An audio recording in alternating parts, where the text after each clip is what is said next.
കേരളത്തിലെ ക്ഷേമ പെൻഷൻ വിതരണത്തിൽ തടസ്സം. മെയ് മാസത്തെ ക്ഷേമ പെൻഷൻ വിതരണം മെയ് 25 മുതൽ ആരംഭിക്കുമെന്നായിരുന്നു സർക്കാർ അറിയിപ്പ്. കഴിഞ്ഞ 10 വർഷത്തിന് ശേഷം ഇതാദ്യമായാണ് സംസ്ഥാനത്ത് പെൻഷൻ വിതരണത്തിൽ തടസ്സം നേരിട്ടിരിക്കുന്നത്. ബക്രീദിന് മുൻപായി ഉപഭോക്താക്കളിലേക്ക് പണം എത്തുമെന്ന് കരുതിയിരുന്നെങ്കിലും കേരളത്തിലെ ക്ഷേമ പെൻഷൻ വിതരണത്തിൽ തടസ്സം നേരിട്ടിരിക്കുകയാണ്. മെയ് മാസത്തെ ക്ഷേമ പെൻഷൻ വിതരണം മെയ് 25 മുതൽ ആരംഭിക്കുമെന്നായിരുന്നു സർക്കാർ അറിയിച്ചിരുന്നത്. കേരളത്തിൽ പെൻഷൻ വാങ്ങുന്ന പകുതി ആളുകളിലേക്ക് പോലും പണം എത്തിയിട്ടില്ലെന്നാണ് വിവരം. സഹകരണ ബാങ്കുകൾ വഴി ലക്ഷക്കണക്കിന് ആളുകളാണ് പെൻഷൻ വാങ്ങുന്നത്. എന്നാൽ ബാങ്ക് അക്കൗണ്ടുകളിലേക്ക് പെൻഷൻ ഫണ്ട് വരാത്തത് പ്രതിസന്ധി സൃഷ്ടിച്ചു. കഴിഞ്ഞ 10 വർഷത്തിന് ശേഷം ഇതാദ്യമായാണ് സംസ്ഥാനത്ത് പെൻഷൻ വിതരണത്തിൽ തടസ്സം നേരിട്ടിരിക്കുന്നത്. സംഭവത്തിൽ യൂത്ത് കോൺഗ്രസിന്റെ നേതൃത്വത്തിൽ സംസ്ഥാന വ്യാപകമായി പ്രതിഷേധങ്ങൾ നടക്കുന്നുണ്ട്.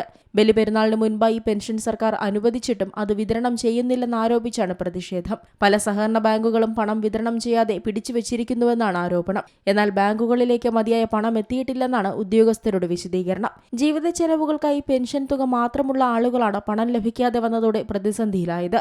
എന്നാൽ വൈകാതെ വിതരണം പൂർത്തിയാക്കുമെന്നാണ് വിവരം. പെൻഷൻ 3000 രൂപയാക്കി വർദ്ധിപ്പിക്കുമെന്ന സർക്കാർ വാഗ്ദാനം നിലനിൽക്കുമ്പോൾ കിട്ടേണ്ട തുകയെങ്കിലും കൃത്യസമയത്ത് കിട്ടില്ലേ എന്ന് ഉപഭോക്താക്കൾ ചോദിക്കുന്നു. പിണറായി സർക്കാർ പ്രഖ്യാപിച്ച സ്ത്രീ സുരക്ഷാ പെൻഷൻ വിതരണവും നിലച്ചമട്ടാണ്. ഏപ്രിൽ മാസത്തെയും മെയ് മാസത്തെയും ഗഡുവാണ് ഇനി ലഭിക്കാനുള്ളത്.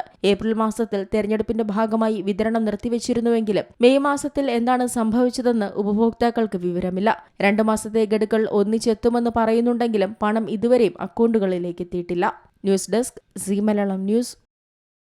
ഏറ്റവും പുതിയ വാർത്തകളും വിശേഷങ്ങളും വിരൽത്തുമ്പിലറിയാൻ സീ മലയാളം ന്യൂസ് എല്ലാ ഡിജിറ്റൽ പ്ലാറ്റ്ഫോമുകളിലും ലഭ്യം.